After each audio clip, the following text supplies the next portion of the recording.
తెలుగువారి number 1 choice Telugu matrimony.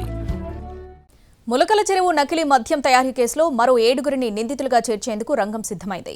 ఇప్పటివరకు 14 మందిపై కేసులు నమోదు చేయగా A1 జనార్దన్ రావు, A5 రాజేష్ మినహా మిగిలిన 12 మందిని అరెస్ట్ చేశారు. A2 కట్టారాజు, A12 కొడాలి శ్రీనివాసరావు వాంగ్మూలం మేరకు మరో 7గురి పాత్ర నిగ్గు తేల్చేందుకు ప్రయత్నిస్తున్నారు. ములకల చెరువు నకిలీ మద్యం తయారీ కేసులో పోలీసుల దర్యాప్తు మరింత ముమ్మరమైంది. ఈ కేసులో కీలకంగా ఉన్న A2 నిందితుడు కట్టారాజు, A12 కొడాలి శ్రీనివాసరావును పోలీసులు తంబళ్లపల్లి కోర్టులో హాజరుపరిచారు.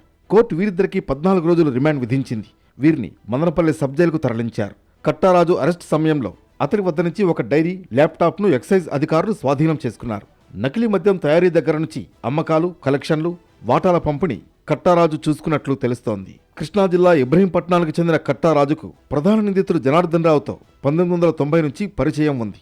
జనార్దన్ రావు మద్యం దుకాణాల్లో లెక్కలు చూసుకునేవాడు. రాజు ములకల చెరువులోని రాక్ స్టార్ వైన్స్, చంద్రాయనుపల్లెలో ఆంధ్ర వైన్స్ వ్యవహారాలు చక్కబెట్టేవాడు. ఈ ఏడాది ఏప్రిల్లో జనార్దన్ రావు రాజును పిలిచి నకిలీ మద్యం అంశంపై చర్చించినట్లు తెలుస్తోంది. తనకు సన్నిహితుడైన జయచంద్రారెడ్డి, ఆయన బావుమరిది గిరిధర్ రెడ్డి, బెంగళూరుకు చెందిన బాలాజీ, హైదరాబాద్కు చెందిన నెగిరికంటి రవి, కట్టా సురేందర్ నాయుడుతో కలిసి పెద్ద ఎత్తున నకిలీ మద్యం తయారు చేసి అమ్మాలని అనుకుంటున్నట్లు చెప్పాడు. నకిలీ మద్యం తయారీకి అవసరమైన సామాగ్రి, యంత్రాలను సమకూర్చుకున్న తర్వాత ఈ ఏడాది జూన్ నుంచి తయారీ ప్రారంభించారు. నకిలీ మద్యం అమ్మకాలు, కలెక్షన్లు, ఎవరికి ఎక్కడ ఎంత ముట్టజెప్పాలో, ఎలా అందజేయాలో కట్టారాజు చూసుకునేవాడు. ఆ వివరాలన్నింటినీ జనార్దన్ రావు సూచనల మేరకు డైరీ, ల్యాప్టాప్లో నమోదు చేశాడు కట్టారాజు. ఈ నెల 3వ తేదీన ములకల చెరువు మద్యం తయారీ కేంద్రంపై దాడి జరిగినప్పుడు రాజు అక్కడ లేడు. 4వ తేదీన రావాల్సిన కట్టారాజుకు జనార్దన్ రావు ఫోన్ చేసి ములకల చెరువు రావద్దని చెప్పాడు.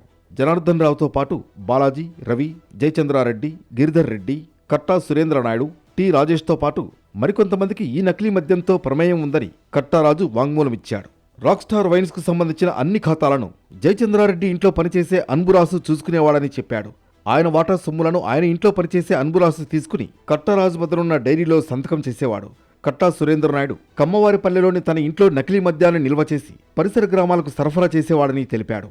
జయచంద్రారెడ్డి వద్ద డ్రైవర్గా పనిచేసే అష్రఫ్ స్కార్పియో వాహనంలో పరిసర గ్రామాల్లో మద్యం సరఫరా చేసేవాడని కట్టారాజు వాంగ్మూలంలో చెప్పాడు. A2 కట్టారాజు, A12 కొడాలి శ్రీనివాసరావుల వాంగ్మూలం మేరకు మరో 7గురి పాత్ర నిగ్గు తేల్చేందుకు ప్రయత్నిస్తున్నారు పోలీసులు. టీడీపీ నుంచి సస్పెన్షన్కు గురైన తంబళ్లపల్లి ఇన్ఛార్జ్ జయచంద్రారెడ్డి, ఆయన బావుమరిది గిరిధర్ రెడ్డితో పాటు మరో 5గురిపై కేసు నమోదు చేసినట్లు విశ్వసనీయ సమాచారం. నకిలీ మద్యం తయారీ కేసులో అరెస్టై మదనపల్లి సబ్ జైలులో ఉన్న 10 మంది నిందితులను కస్టడీకి ఇవ్వాలని ఎక్సైజ్ అధికారులు తంబళ్లపల్లి కోర్టులో వేసిన పిటిషన్పై నేడు విచారణ జరగనుంది.